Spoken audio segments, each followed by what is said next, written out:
Salut à tous et bienvenue pour un nouvel épisode des Superphysique Podcast. Je suis Rudy et je suis en compagnie de Fabrice. Nous sommes les fondateurs du site superphysique.org destiné aux pratiquants de musculation sans dopage et nous sommes très heureux de vous retrouver aujourd'hui. Salut Fabrice. Salut Rudy, bonjour à tous. Alors comme d'habitude, comme Fabrice ne veut pas faire l'introduction, je m'y colle. Pour rappel, donc on a fondé le site superphysique.org en septembre 2009 pour lutter contre les idées reçues qu'on avait largement appliquées pendant des années, qui nous ont coûté pas mal de pertes de temps, de nombreuses blessures. Et au fil des années, ça nous a permis de développer plein de projets. On a une marque de compléments alimentaires, Superphysique Nutrition, surtout destinée à améliorer la santé. On a une application SP Training disponible sur les stores, qui est un coach dans votre poche. Ça, c'est l'argument marketing, mais c'est aussi la vérité. J'aime bien quand les deux coïncident. Disponible sur le Play Store et sur l'App Store. N'hésitez pas à l'essayer. Qui est l'application de nos conseils qu'il y a dans nos articles ou dans nos podcasts ou dans nos vidéos encore une fois. On a également plus personnellement chacun notre propre site internet, musculation-alter pour Fabrice avec notamment son livre du même nom. Et enfin, mon site rudicoya.com sur lequel je propose du coaching depuis 2006 à distance, mais également des livres et formations, dont le guide de la prise de masse au naturel et le guide de la sèche au naturel que j'envoie tous les vendredis dédicacés personnellement. Et également la formation Superphysique sur méthodesp.rudicoya.com. Et enfin, avant d'attaquer cet épisode, deux choses dans la vie réelle. La première, c'est le Superphysique Gym, donc ma salle de musculation à proximité d'Annecy, dans laquelle vous êtes les bienvenus si vous nous écoutez régulièrement et que vous êtes dans la même mouvance, vous avez à peu près les mêmes valeurs. N'hésitez pas dans ce cas-là à m'écrire, il y a tout ce qu'il faut pour nous écrire dans la description de l'épisode. Et enfin, la Villa Superphysique qui vous accueille si vous cherchez un endroit où loger pour quelques jours, à l'instar d'un Airbnb, mais plus Superphysique, on va dire, où on aura l'occasion de refaire le monde et d'échanger. Et ça, pareil, il suffit de me contacter pour qu'on en discute un petit peu plus. Et donc, chaque semaine, depuis maintenant presque 5 ans, ou peut-être même plus de 5 ans, je ne tiens plus les comptes, on anime ces Superphysique Podcasts, où on répond aux questions qui sont posées sur les forums Superphysique, mais seulement quand on a le temps, parce qu'on a beaucoup d'actualités à vous partager, ce qu'on fait en première partie. Et Fabrice, aujourd'hui, m'a dit qu'il avait énormément d'actualités. Alors Fabrice, je te laisse la parole. Salut Rudy, merci pour cette superbe introduction que tu réalises parfaitement parce que toi tu as toujours l'enthousiasme, même si tu répètes quelque chose des milliers de fois. Quel pédagogue tu fais. Alors déjà, il faut savoir que vous avez de la chance de m'avoir en podcast parce que j'ai failli me dénuquer. J'ai failli me dénuquer en tentant une pompe chinoise. Mais qu'est-ce que c'est? Mais c'est quoi une pompe chinoise? Est-ce que c'est la méthode chinoise pour faire les Jeux Olympiques? Je me suis dit, tiens, ça va le faire rire, ça va faire penser à la méthode chinoise. Alors, en fait, pour ceux qui s'intéressent aux pompes, donc maintenant avec YouTube, il y a évidemment, c'est la course à la variation au niveau des pompes. Donc, t'as des dizaines et des dizaines de variations qui sont présentées sur YouTube. Et il y en a qui sont associés à des noms un peu rigolos. Donc, la dernière fois sur YouTube, moi-même, j'avais fait une superbe vidéo de pompe indienne. Donc pompe indienne sur une jambe. Donc, si vous n'avez pas vu, c'est le moment. Et donc il y a aussi toutes d'autres variations. T'as les pompes iraniennes, t'as les pompes chinoises, t'as les pompes russes. Enfin, chacun. Mais est-ce qu'il y a les pompes Superphysique, Fabrice? Moi, c'est ça qui m'intéresse. Est-ce qu'on a nos propres pompes ou pas? Et ben là, je veux te dire que pour inventer sa propre version, ça va être dur parce que là, il y a eu tellement d'inventions, puis tellement tout le monde a pensé à tout que ça va être difficile. Et en gros, donc une pompe chinoise, c'est l'équivalent d'un développé militaire prise serrée avec une partie de son poids de corps. En gros, voilà, on se met en position chien tête en bas. Alors, ça fait plusieurs podcasts que je parle de la position chien tête en bas. Si vous visualisez toujours pas ce que c'est, là, il faut aller chercher sur YouTube. C'est pas possible de ne pas connaître ça. En gros, voilà, tu te mets en position chien tête en bas avec les hanches les plus hauts les plus hauts possible, la hanche la plus haute possible. Et puis, bah voilà, tu fléchis tes bras, tu fais une pompe. Et donc, t'as le sommet de ta nuque, le sommet de ta tête, qui doit effleurer le sol à chaque rep. Donc ça, c'est ce qu'on appelle une pompe piquée. Et une pompe chinoise, c'est une pompe piquée, mais avec les mains en position diamant. Tu formes un. Oui, bien sûr, comme quand tu fais des pompes prises serrées, quoi. Voilà, en gros, voilà, en fait, voilà, une pompe chinoise, c'est une pompe prise serrée avec les hanches très hautes. Et alors, est-ce que comme t'as la tête en bas, t'as les yeux bridés? Non, mais en fait, ça, c'est ça me le fait pas. C'est marrant ce que tu dis. Mais c'est vrai qu'il y a très longtemps, il y a 20 ans, dès que je mettais la tête en bas, quand je tentais le poirier contre le mur ou des trucs comme ça, assez rapidement, j'avais la tête tout rouge et même j'avais les yeux qui se fermaient un peu à cause du sang qui s'accumulait sur le visage. Et là, ça me le fait beaucoup moins maintenant. C'est un peu étrange. Mais bref, donc non, je n'ai pas les yeux bridés en bas. Et donc, comme j'avais fait des pompes de diamants avec les hanches surélevées, ben, je me suis un peu loupé sur la première traite et je me suis à moitié dénuqué. Oh là là, mais tu travailles jamais le coup en fait, c'est pour ça. Voilà, c'est ça. Heureusement, comme je travaille un petit peu le cou, ça va. Ma musculature du cou a pris le relais.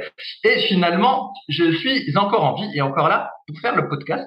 Mais à quand la vidéo? À quand la vidéo des pompes chinoises?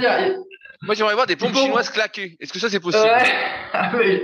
Je suis sûr que tu cherches sur YouTube, il y a un type qui les a tentés, les pompes chinoises claquées. Ne rigole pas avec YouTube. Il y a sûrement quelqu'un qui les a déjà fait. Moi, il va falloir un petit peu de temps avant que je fasse la vidéo parce que pour le moment, je suis encore moyennement au point. Bah d'ailleurs, t'as mis une nouvelle vidéo sur YouTube, j'ai vu. Eh oui, j'ai mis une vidéo. Alors, qui cartonne encore une fois. Ouais, cartonne. Et en fait, c'est ce qu'on appelle un squat plié. Eh ouais, même les Anglais, ils utilisent plié avec un et le mot français. En gros, c'est un squat sumo au poids de corps. C'est ça qu'on appelle un squat plié. Sauf que là, j'ai ajouté 2 variations, mon cher Rudy, pour que l'exercice soit un petit peu plus challengeant pour les gens qui font de la muscu et qui sont balèzes et qui ne peuvent pas se contenter d'exercices au poids de corps. Donc, j'ai rajouté une élévation des mollets en position basse du squat et une montée de genoux sur le côté à chaque rep. Et ce qui fait que du coup, faire une dizaine de répétitions de l'exercice, déjà, ça fait bien chauffer les quadriceps et un peu transpirer. Non, mais moi, quand je vois tes vidéos comme ça, comme je vois pas mal de personnes comme chaque été pour les coachings premium à Annecy, où je fais l'analyse morpho, l'analyse articulaire, je fais les étirements pour les gens, je fais le programme perso, tout ça. Et ben en fait, quand je vois ces vidéos-là, je me dis qu'elles sont vraiment destinées à une minorité parce que la plupart des gens, en fait, manquent tellement de souplesse et de renforcement général qu'ils ne peuvent pas faire les exercices que tu proposes. En fait, c'est c'est beaucoup trop dur. En fait, rien que de descendre en squat sumo en ayant les genoux vraiment ouverts sur l'extérieur, ou du moins dans l'alignement des pieds, ben ça demande une bonne souplesse au niveau des adducteurs et donc également un bon renforcement, des moyens fessiers qui sont déjà super forts. Ça fait plusieurs podcasts qu'on en parle. Pareil. Et ça, en fait, bah la plupart des gens l'ont pas.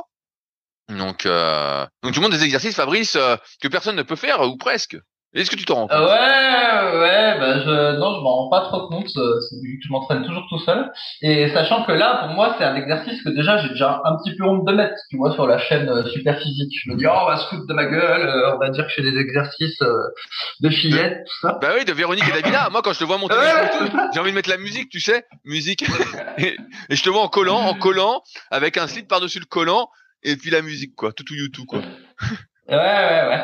Mais bon, on va pas trop épiloguer, mais moi j'ai téléchargé des PDF qui sont dédiés à la mobilité, on va appeler ça voilà la mobilité dynamique entre guillemets, même si ça fait un peu redondant. Où voilà, t'as des tas d'exercices de renforcement musculaire couplés à de la mobilité. Et quand moi je vois les exercices, je suis à des années-lumière en fait de maîtriser les exercices qui sont proposés. Alors tu vois, toi tu me dis ouais t'as l'air vachement mobile et puis les autres sont à des kilomètres de ça. Mais quand moi je regarde les autres entre guillemets, enfin, ceux que je regarde moi, ils sont à des kilomètres devant, tu vois. Puis je me dis vite, faut que je me dépêche parce que j'ai du mal je vais avoir du mal à les rattraper avant d'être mieux. Donc voilà. Et typiquement, peut-être qu'à l'occasion, je ferai une vidéo de ce qu'on appelle un squat Hawaii. En gros, c'est un squat sur une jambe, mais avec la jambe qui ne travaille pas, qui est, je sais pas comment dire, qui est posée sur la jambe d'appui. Et en gros, pour faire cet exercice-là, il a fallu que moi, je travaille ma mobilité. Rudy, tu te rends compte? Moi. Ah, t'avais pas de rotation externe de hanche, alors pour poser ton pied dessus. Si, bah, j'en avais une, mais il faut une méga rotation externe de hanche, en fait. Il faut vraiment qu'elle soit très très bonne. De la même façon, là, j'ai travaillé sur un autre truc, mais je veux pas épiloguer parce que ça va vraiment pas parler à distance. En gros, c'est ce qu'on appelle une fente croisée. Donc, c'est comme une fente arrière, mais sauf que ta jambe arrière, à la place d'être, on va dire, dans l'axe de ton épaule, elle est croisée. Voilà, elle est complètement sur le côté, avec un toucher de fesse en bas du mouvement. Et en fait, ce truc-là, maintenant, j'arrive à le faire, mais au début, ça me tirait sur les hanches, quoi. Donc moi-même, il y a des exos que je dois travailler ma mobilité pour pouvoir les faire. Donc autant dire que quand je vais les mettre sur YouTube, effectivement, si tu dis que déjà la vidéo que j'ai mis l'autre coup, ça n'allait pas, ceux-là, ils n'y arriveront pas. Donc Alors moi j'ai une question, j'ai une question importante. Tu sais, de plus en plus sur YouTube, vu que tu es maintenant contaminé par YouTube, la mode c'est les petits circuits de 10, 15, 20 minutes. Les circuits hit, bah ça cartonne. On en voit de plus en plus. Vraiment, il y en a qui vendent même des programmes de hit, qui a donc de circuits au poids de corps, tout ça. À quand les circuits super physiques? À quand une séance, Fabrice, à l'instar des vidéos de corde à sauter que tu faisais, de 10, 15 ou 20 minutes de mobilisation rythmée avec la musique, tout ça, que les gens pourront essayer de reproduire chez eux, Fabrice. C'est ça ton avenir? Ouais, mais non, mais attends. Mais c'est pas une blague, c'est pas une blague. Non, mais en fait, ce qui se passe, c'est que je suis d'accord qu'avec les exercices en poids de corps, ça se prête assez bien à un travail en circuit, en combinant deux, trois. Et typiquement, effectivement, on peut faire, je sais pas moi, une variante de pompe, une variante de rowing en utilisant une table, ou voilà, du rowing inversé sur un TRX, et après une variante de squat, de fente, voilà, tout ça au poids de corps. Ça peut te faire une boucle, un circuit que tu vas répéter 3 fois sans temps de repos. Et effectivement, ça peut prendre 10 minutes. Mais sauf qu'en fait, un circuit comme ça, moi, dans une séance, je vais en faire 4, tu vois. Je peux pas en faire qu'un. Et donc déjà, faire tous les circuits en question, ça va déjà prendre plutôt 45 minutes que 10. Et avant, il y a encore toutes les mobilisations articulaires et les étirements actifs. Donc finalement, la séance, c'est pas 15 minutes ou 20 minutes, c'est beaucoup plus long, quoi. C'est 1h15, voire 1h30. Et donc en fait, je pourrais presque faire ce que tu dis, mais sauf que ça durerait pas le temps que tu dis. Parce que si tu fais ce que tu décris, des petites séances HIIT, ben je comprends qu'après les gens ils ont pas de mobilité. Tu peux pas faire du renforcement musculaire et de la mobilité en 15 minutes tout en étant 8 heures par jour assis derrière l'ordinateur, c'est impossible. Ça marche pas comme ça. C'est sur peut-être dans la salle d'entraînement Dragon Ball Z où 15 minutes équivaut une journée, mais dans la vraie vie, c'est juste pas possible, quoi. Donc moi je pense que c'est mentir aux gens en fait. Non, mais ça pourrait être des petits circuits. Moi je dérive avec mon imagination. Des petits circuits genre orientés bas du corps, orientés haut du corps. Et puis tu pourrais dire bah tiens aujourd'hui. Après chacun s'organise comme il veut, mais tu vois ça pourrait être des idées, des trucs un peu plus challengeants ou un peu plus on va dire intelligents que ce qu'on voit régulièrement, qui ressemble absolument à rien, qui est vraiment un sketch, quoi. Ouais. Bon. Non, bon, t'es pas motivé. J'étais prêt à t'acheter une tenue officielle, mais bon, tu ne veux pas. Et même à faire le montage. Ok, alors je finis sur 2 commentaires qui sont assez drôles. Là, franchement, là, j'ai rigolé. Donc, sur ma dernière vidéo de squat plié, il y a quelqu'un qui a écrit: merci beaucoup Fabrice, cela fait plaisir de voir de nouvelles disciplines mises à l'honneur sur la chaîne Superphysique.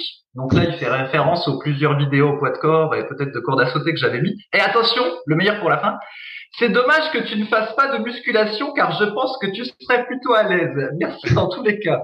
Et alors ça m'a fait bien marrer parce que en son temps, Michael Gundil, il disait que si jamais on te traitait de dopé alors que tu faisais de la muscu, c'était plutôt bon signe. Et c'était quand on te traitait pas de dopé que c'était mauvais signe.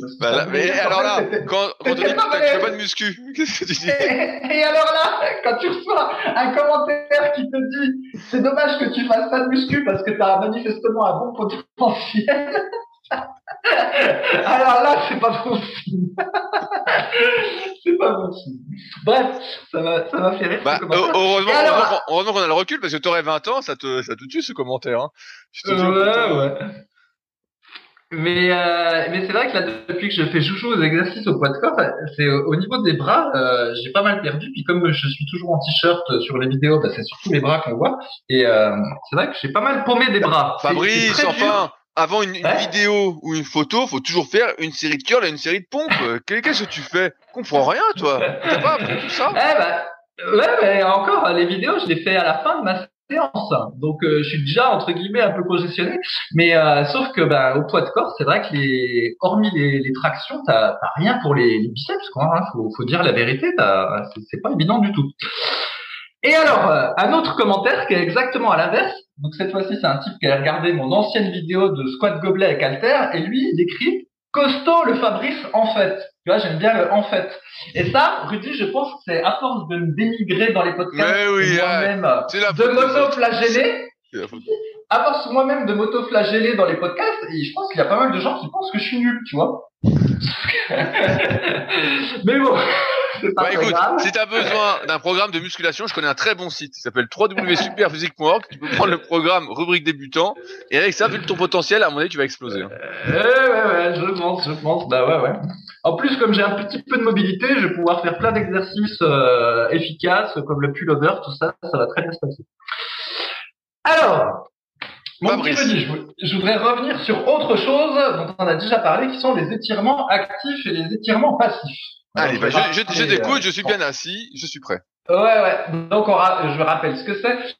Donc, les étirements actifs, c'est quand on a le corps qui se déplace et qu'en même temps, il y a un espèce d'étirement parce qu'on a une bonne amplitude de mouvement. Typiquement, par exemple, si je fais l'oiseau debout dans le vide, en allant chercher, en mettant mes épaules mes bras le plus en arrière possible et mes épaules le plus en arrière possible, voilà, puis que je fais un mouvement d'avant et en arrière de mes bras debout.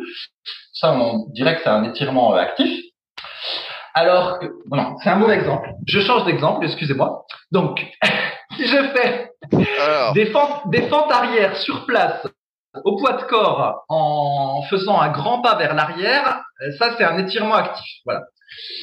Si je me contente de faire un grand pas avec une fente et je tiens la fente sur place sans bouger dans la position jambe le plus écartée possible de bas du mouvement, ça c'est un étirement passif. Dans un cas on bouge, dans un cas on bouge pas. C'est la même chose que l'isométrie et les mouvements classiques de musculation.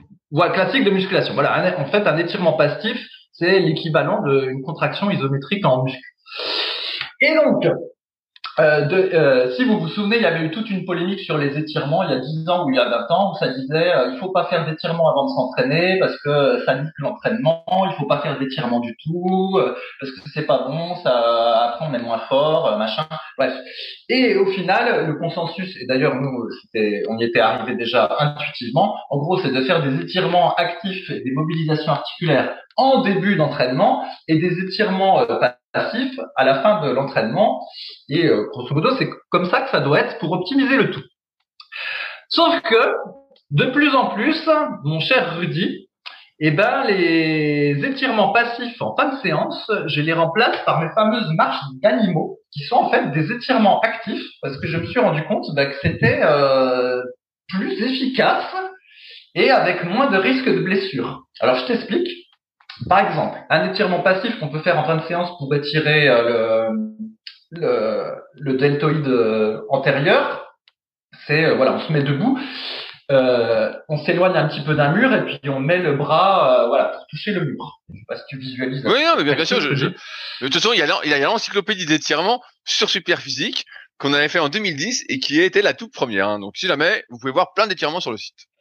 Voilà, on peut faire ça. Donc ça, c'est pas en unilatéral. Ou sinon, on s'accroupit, on se met dos à une table, on met les deux mains posées derrière la table et voilà. Puis on a un étirement au niveau des deltoïdes antérieurs. Et le risque avec les étirements passifs, c'est que quand on est fou comme moi et qu'on cherche toujours la progression dans tout ce qu'on fait, on finit par chercher aussi la progression dans les étirements passifs et à essayer de forcer l'étirement. Et là, on a un risque de surétirer, voire de se faire mal bêtement au cours de l'étirement. Et alors, avec les marches d'animaux, quand on fait ce qu'on appelle la marche du crabe, en gros, on se met en position du pont au sol et puis on se déplace. Et finalement, on étire exactement le même muscle, le deltoïde antérieur, mais donc en se déplaçant. Et donc, moralité, on fait à la fois du renforcement musculaire et à la fois un étirement. Et je me suis rendu compte que ça ne perturbait pas la récupération de faire ça en fin de séance. Et que, au contraire, c'était mieux. Parce que du coup, j'avais d'autres mobilisations musculaires grâce à ces marches d'animaux. Et en plus, j'avais des étirements actifs. Et moralité, ces temps-ci, je réduis à sa portion congrue des étirements passifs en fin de séance et je remplace par plein de marches d'animaux que j'ai inventées moi-même. Donc ça peut être des fentes en avant avec des pas très très longs, voilà, et puis je fais moi 5 fentes en avant avec des pas très très longs, puis ça me fait mon étirement du psoas iliaque et du quadriceps. Voilà, je fais une marche en faisant le pont. J'ai ma marche en position chien tête en bas, du coup ça me fait un étirement des ischio-jambiers. Voilà, je me déplace aussi en squat sumo et du coup ça me fait un étirement des adducteurs. Et voilà, en fait j'ai plein de petits ou la marche en canard aussi. Voilà, je marche en canard en étant avec les fesses le plus proche possible du sol. Ça me fait un étirement des adducteurs. Et au final, en multipliant les marches, c'est plus rigolo. Ça me fait du renforcement musculaire en même temps sur des zones qui sont pas toujours bien travaillées avec la musculation classique ou la musculation de corps. Et puis en même temps, ça me fait mes étirements. Et voilà, je suis très content comme ça, mon cher Rudy. Alors, je vais compléter ce que tu dis. En fait, ce qui est important d'avoir en tête, c'est toujours la même chose, c'est que si je veux faire un exercice, ou si je veux être capable de faire un exercice, je dois avoir la souplesse. Donc la souplesse, c'est quelque chose qui est passif, donc c'est surtout quelque chose qu'on atteint par les étirements passifs, et c'est en jouant sur son système nerveux. Les étirements, ça ne fait que jouer sur son système nerveux, c'est soit ça active, soit ça désactive. C'est pour ça qu'on disait il y a très longtemps qu'il fallait pas faire d'étirements passifs avant une séance, parce que en fait, ça met, entre guillemets, je simplifie, en mode détente. Et donc forcément, si après on doit faire des efforts explosifs, c'est beaucoup plus compliqué. Mais si ça nous permet par la suite, grâce à l'étirement passif, de pouvoir faire un mouvement, j'en ai un exemple, de faire du développé couché en amplitude complète jusqu'à toucher les pectoraux, alors que sans ça, on n'y arrive pas. Et ça, tout le monde devrait y arriver, car c'est un prérequis indispensable avant de vouloir mettre des poids, avant de vouloir faire plus de répétitions, avant de vouloir progresser. On doit vraiment avoir quelques bases en termes de souplesse et de mobilité. Il faut faire vraiment beaucoup d'étirements passifs. Maintenant, dans ton cas, Fabrice, moi, ce que je comprends, et je vois au fil des vidéos, c'est que t'es quelqu'un qui est très, très souple. Quand t'étais gamin, tu faisais le grand écart entre deux chaises, il y a la photo sur le site, t'avais plein de karaté, t'étais le Jean-Claude Van Damme de je sais plus où t'habitais, donc t'étais hyper souple. Et donc aujourd'hui, ça fait un petit moment là que tu t'es remis à faire des étirements, tout ça, c'est que t'as plus besoin, entre guillemets, de faire d'étirements passifs, parce que la souplesse, tu l'as. En fait, la détente, tu l'as, et tu peux faire plein d'exercices, comme je te disais en introduction, comme ton squat plié, jambes relevées sur la pointe des pieds, que la plupart des gens ne peuvent pas faire. Et donc, j'en arrive au truc que, effectivement, une fois que tu es souple et que tu as la bonne souplesse pour faire ce que tu veux faire, il n'y a pas de raison de faire du passif. Il n'y a aucune raison, parce que tu es déjà, on va dire, suffisamment détendu. Ton système nerveux est déjà conditionné à te laisser aller dans ces amplitudes et à juger que ces amplitudes ne sont pas dangereuses pour toi.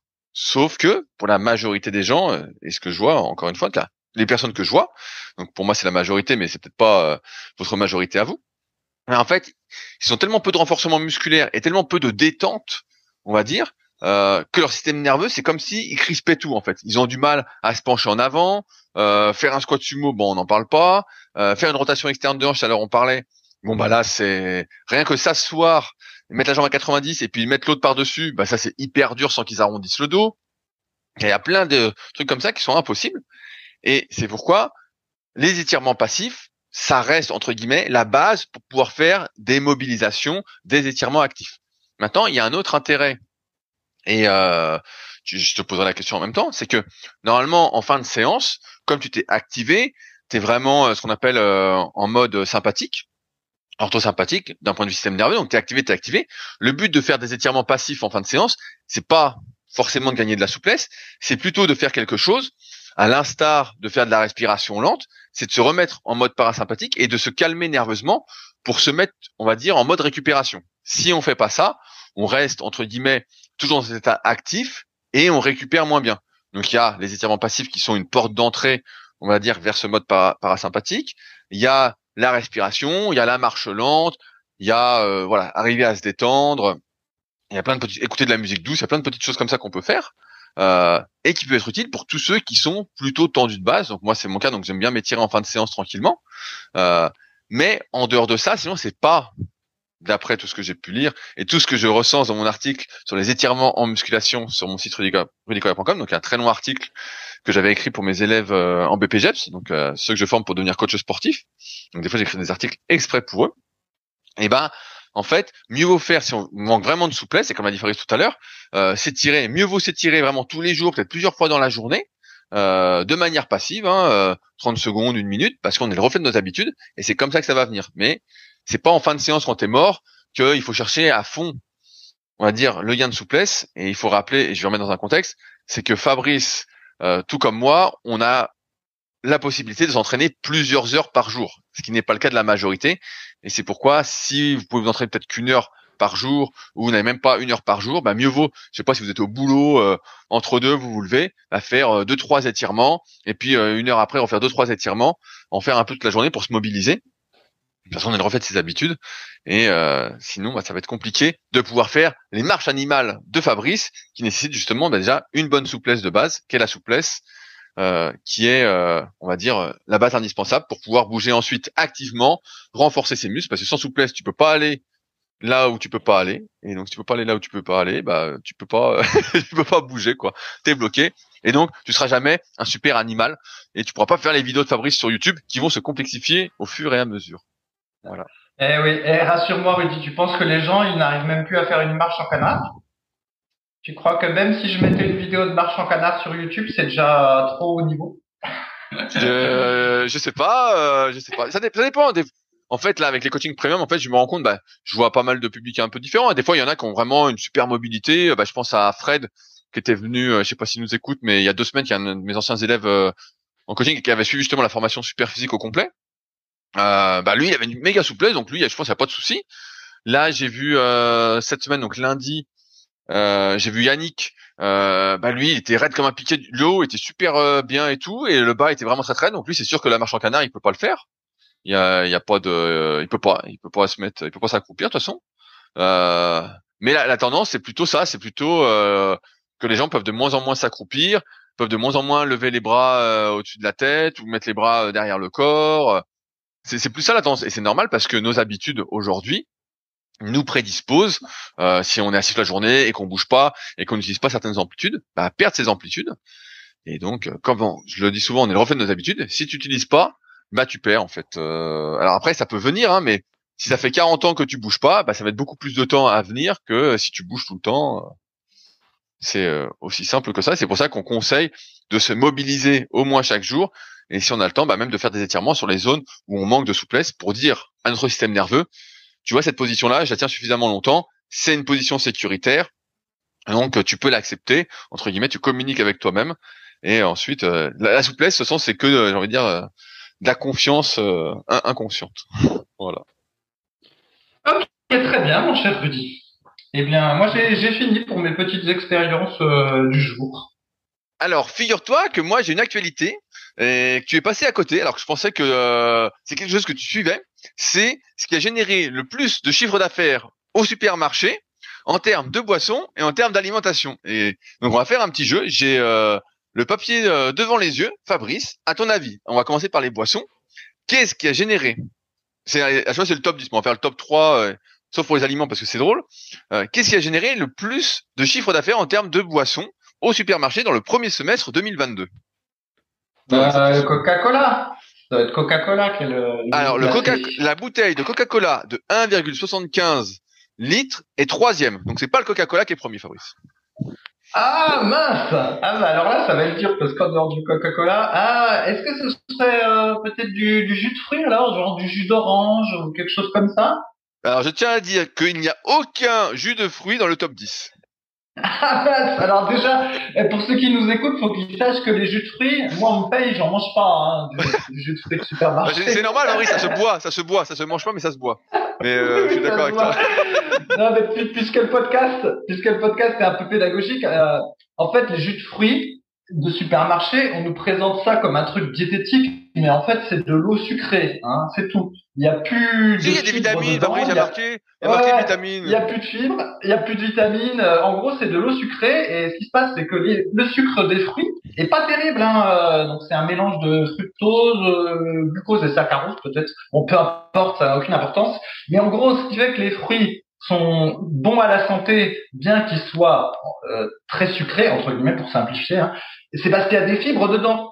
Mais en fait, quand c'est transformé en jus, et a fortiori quand la pulpe est enlevée, en gros, il reste que le sucre. Et toute la partie fibre ayant été enlevée, et ben on se retrouve en gros avec l'équivalent d'eau sucrée. Et Bon, comme les vitamines, il y a longtemps qu'elles sont barrées, et ben voilà, vous buvez de l'eau sucrée, c'est de la vraie saleté. Hein. Surtout, Fabrice. ne prenez pas de jus de fruits. Fabrice, revenons à nos moutons. Fabrice. Ah oui, ok. Alors, tu vois, si j'étais resté dans les années 80, j'aurais dit que c'était l'Orangina, le numéro 1. Mais là, l'Orangina, je sais même pas s'il existe encore. Ben écoute, je vais sécher, en fait. À part Coca-Cola puis Orangina, je connais pas de... Alors, je te donne un indice. Le deuxième, c'est le pack de 6 bouteilles de cristalline.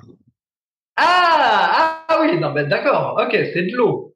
D'accord, c'est de l'eau. Et Ça, donc, c'est deuxième. la première... Deuxième. Alors, premier, oui. Toi qui regardes les caddies au supermarché, Fabrice, qui scrutent les gens, qui peut pas t'empêcher de les raisonner à la caisse. Qu'est-ce que c'est? Ah bah c'est peut-être de l'eau Contrex, mon partenaire d'un alors peut-être que putain, j'avais oublié cette pub. J'avais oublié. Alors, est-ce que t'es prêt? T'es assis ou pas? Parce que vas-y. C'est un truc que toi, t'es un grand consommateur. On me dit dans l'oreillette que t'es un grand consommateur, que tous les jours, tu prends ton petit verre de Ricard. Ah, c'était le Ricard! C'est le Ricard, qui est la boisson, donc, qui génère le plus de chiffre d'affaires, donc exactement, au premier semestre, 126,8 millions vendus de Ricard au supermarché. C'est-à-dire que les gens doivent acheter du Ricard. Alors, je sais pas, ça m'a surpris. Et en quatrième, c'est le pack de 20 bouteilles de bière Heineken. Ah, ok. Bah après, si c'est basé sur le chiffre d'affaires, tout ce qui est alcool, ça coûte quand même très cher. Donc forcément, une bouteille de Ricard, ça équivaut peut-être à 5 packs de Coca-Cola, tu vois. Donc si c'est le chiffre d'affaires, le classement est un petit peu faussé. Ouais, bah, en gros, les gens boivent de l'alcool, du coca et de la bière, quoi. Ça, voilà. Et l'eau aussi, t'as oublié l'eau. Ouais, il y a l'eau, mais et donc il y a encore de la bière dans le top 10, la Desperados. Il y a de la Volvic et de l'Épar quand même, hein. Il y en a aussi. Ah, d'accord. Alors Fabrice, maintenant, on passe au plus drôle. Donc c'est le top 10 des aliments qui sont vendus, qui génèrent, aliments entre guillemets, hein, j'appelle pas ça des aliments, mais qui génèrent le plus de chiffre d'affaires. À ton avis, Fabrice? Qu'est-ce qui va être numéro 1? Alors, un indice, des gens se sont déjà battus pour en avoir.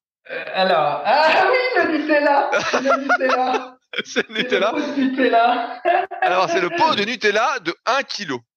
Le pot de Nutella de 1 kg. Alors, pour ceux qui savent pas ce que c'est que le Nutella, alors qu'est-ce que tu racontes? On boit un verre de lait et des petites noisettes, mais par contre, en réalité, c'est juste du sucre et de l'huile de palme. Mais il te montre un verre de lait et de la noisette sur le pot. Alors, Fabrice, en deuxième, qu'est-ce que c'est? En deuxième, je vois bien un espèce de produit laitier type pas d'aneth, mais tu vois, genre café liégeois ou des choses comme ça, tu vois. Eh ben, c'était pas loin. C'est un laitage. C'est le Caprice des dieux. Ah, bah c'est du fromage. Exactement. Le Caprice des dieux. Donc, tu te souviens de la pub quand on était gamin? Je savais même pas que ça existait encore. C'est le Caprice des dieux. C'est le camembert. Ok. Bon, bah écoute. Alors, troisième pour te faire plaisir. Le troisième, allez, peut-être un truc de charcuterie, un jambon blanc ou un jambon quelconque sous cellophane reconstitué. Ça, c'est seulement 10e.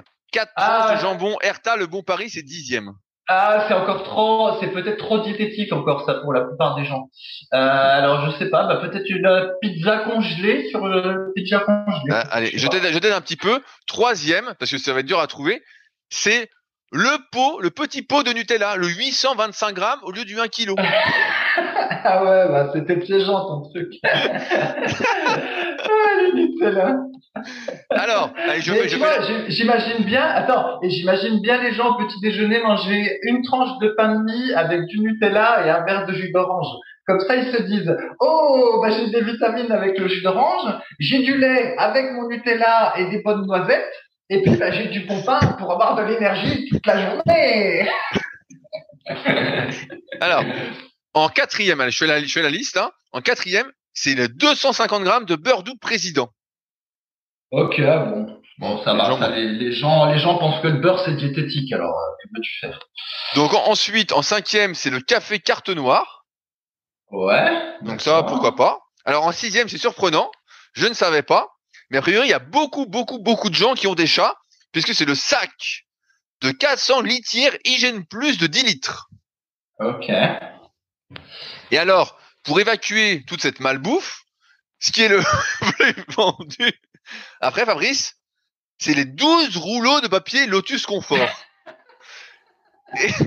Et en huitième, c'est les 24 rouleaux de papier Lotus Confort. Si c'est basé sur le chiffre d'affaires, je te dis pas, les gens ils peuvent en utiliser du papier toilette parce que. Si on combine les deux, nous sommes à plus de 45 millions de papier toilette par semestre. Et la folie, hein. C'est normal. Ils devraient être minimalistes du papier toilette, les gens. C'est une feuille, hein. Il n'y a pas besoin de 4 feuilles à chaque fois. Ah, le nouveau débat. Alors Fabrice, quel papier toilette peux-tu nous conseiller, vu que toi tu as l'air d'avoir de l'expérience là-dedans? Vu qu'avant tu mangeais, je me souviens, du fromage que tu faisais fondre au micro-ondes.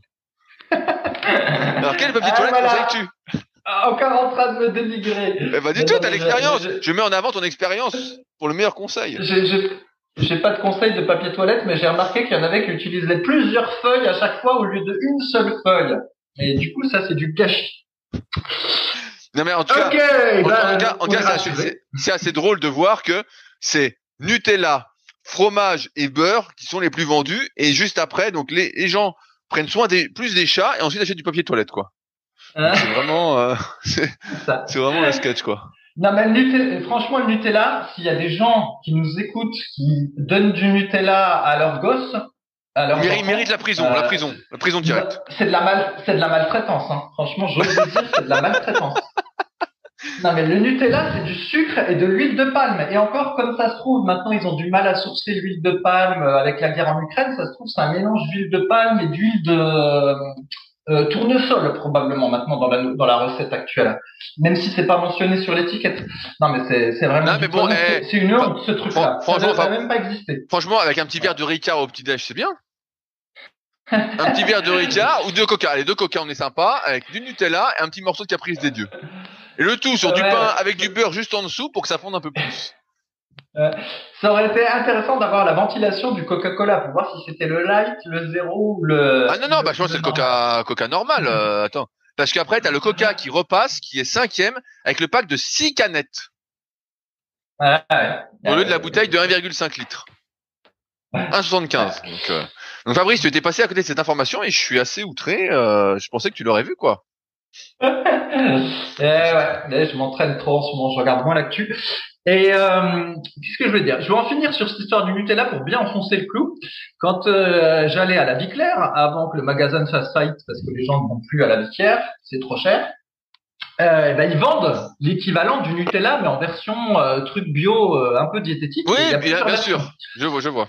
Donc je vais quand même expliquer parce que c'est intéressant de voir il faut bien comprendre qu'il y a aussi la matière première, les ingrédients, ça coûte dans un produit. Hein, il y a la marge du distributeur, la marge du fabricant, tout ça. Mais bon, il y a un moment donné, la matière première, faut bien la payer. Et donc, quand vous prenez le gros pot de Nutella, là, je sais plus, presque 1 kilo, qui je crois est vraiment pas cher. Des fois, c'est en promotion. Je crois que c'est à 1,49 € ou quelque chose comme ça. Enfin bon, c'est vraiment pas cher, quoi, le pot de 1 kilo de Nutella. Putain, mais les gens doivent en acheter un de faux pour faire 120 millions de chiffre d'affaires. Je n'ose imaginer la quantité qu'ils doivent manger.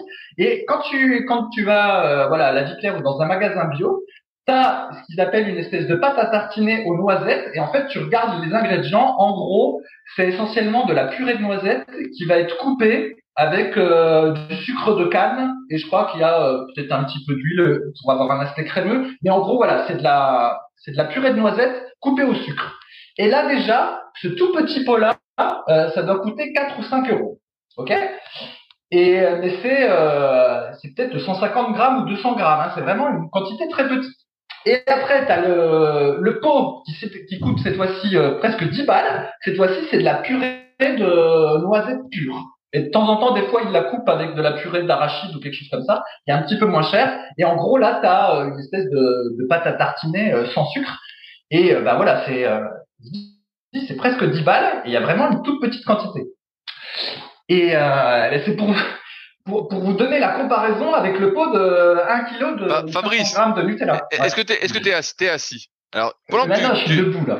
Ah, t'es debout. Bon, tu peux t'asseoir, tu vas tomber des nues. Donc, j'ai fait des recherches pendant que tu nous expliquais tout ça sur le prix du Nutella.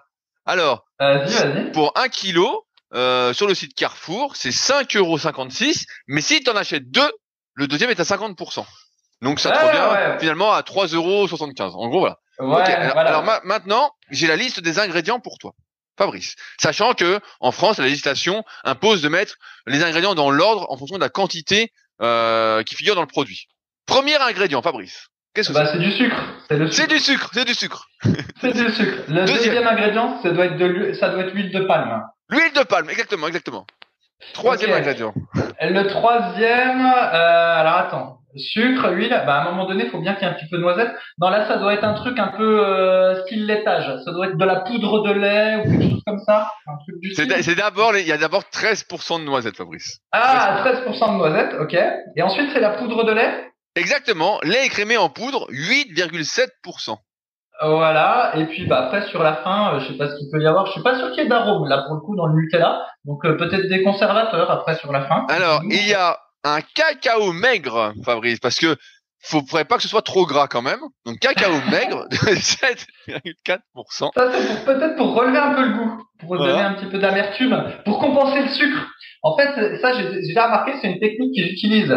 Ce qui se passe, c'est qu'ils mettent tellement de sucre dans les produits, parce que ça coûte pas cher, que parfois, il faut le compenser, même si les gens, ils sont complètement désensibilisés au sucre, il faut compenser avec un petit peu d'amertume, pour pas qu'ils aient l'impression non plus qu'il y ait trop de sucre. Et ça se trouve, ce cacao-là, il est pour donner une petite amertume.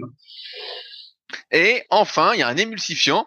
C'est la lécithine de soja vanilline. Donc, je sais pas ce que Ouais. ça donne comme goût. Donc voilà, Fabrice. Donc, tu vois, il y a très très peu d'ingrédients finalement. Hein. C'est pas si... Bah, c'est pas cher parce qu'en fait c'est du sucre et de l'huile quoi. C'est voilà, c'est du sucre et Franchement, de l'huile. sucre et huile de palme en premier ingrédient, mais c'est exceptionnel ça. C'est exceptionnel. Surtout on en a déjà discuté. Bah après ça dépend si vous adhérez voilà aux théories indices glycémiques et tout le tralala. Et nous avec Rudy on a vu qu'il fallait pas mélanger les trucs très gras et les trucs très sucrés dans un même repas parce que ça a tendance à favoriser la prise de gras. T'es toujours sur cette ligne-là Rudy ou t'en as changé toi? Mais non, mais moi je fais une diète flexible en fait. Je mange en fonction du petit bonheur la chance, en fonction de ce que j'ai envie. Parce qu'on m'a dit que c'était bien la diète flexible, il n'y avait pas de frustration, et donc c'est pas mal. Je trouvais ça bien. Tu fais pas ça toi, une diète flexible justement? Ouais, t'as envie de Nutella, bah ça te fait du bien en fait d'en prendre un petit peu. Non? Bah attends, je reformule pour être un petit peu sérieux, Rudy. En gros, t'as le choix entre manger un aliment très gras mais pas sucré, ou alors t'as le choix entre manger un aliment très sucré mais pas gras, et t'as le choix entre manger un aliment très sucré et très gras, et tous les aliments-là, ils ont exactement le même apport calorique. Est-ce que tu es sur la ligne de pensée qui dit que de manger le très sucré et très gras, même à calories égales, Ah, c'est le pire. c'est le pire choix que tu peux faire des Ah trois? oui, ça je pense que c'est le pire. Après, Le qu'est-ce que je... deuxième, Alors après, moi, je mettrais le très sucré. Le très sucré, c'est le, Bah moi, voilà, c'est moi le deuxième. je choisirais le gras. Je choisirais le gras, Ah! mais ça dépend le gras, parce que bon, si c'est de l'huile, on file de l'huile de palme comme ça, je sais pas, peut-être m'abstenir de manger quelque chose. Mais les très sucrés, on parle de quoi? Si on file du sucre en morceaux? Ah ouais, ça c'est sûr que je vais pas en bouffer non plus. Bah, du Coca-Cola, par exemple, c'est très Ah sucré. non, mais Mais ça, je peux boire du voilà. coca. Ça c'est autodestructeur, Bah, pareil, le coca, bah, c'est pas possible. quand tu te fais un repas, tu te livres, parce que imagine, tu passes une super soirée avec ta meuf, tu vois, donc t'as réservé un Netflix, t'as vu qu'il y avait un nouveau truc T'as sur regardé un Netflix. Netflix? Le Évidemment, mec, t'as réservé un Netflix pour ta soirée, après tu te dis, oh ouais, qu'est-ce que je vais pouvoir manger? Tiens, je vais me faire un Uber avec une pizza, 4 fromages, oh tiens, fromage de chèvre. Allez, soyons fous, ce soir c'est samedi, on va s'autoriser le fromage de chèvre avec un petit peu de Coca-Cola. Bah là, t'as à peu près le combo magique pour faire du gras. et puis là, c'est bien parce que tu te couches et t'as super mal au bide. Et là, en plus, tu dors pas, quoi. Et puis en plus, bah, Mais tu peux pas jouer au docteur, donc comme ça, t'as tout gagné, quoi. ouais, encore que c'est pas dit que t'es mal au ventre parce que le Coca-Cola, comme c'est un petit peu acidifiant, ça se trouve, ça aide à faire passer la pizza. Non, mais c'est sûr, moi, je préfère manger le truc un peu gras que le truc un peu trop sucré. Mais bon, après, ça dépend quel gras, quel sucre. Mais c'est sûr que si c'est un mélange, là, genre le Nutella, y a pas pire. Ça, c'est sûr que c'est une vraie saloperie.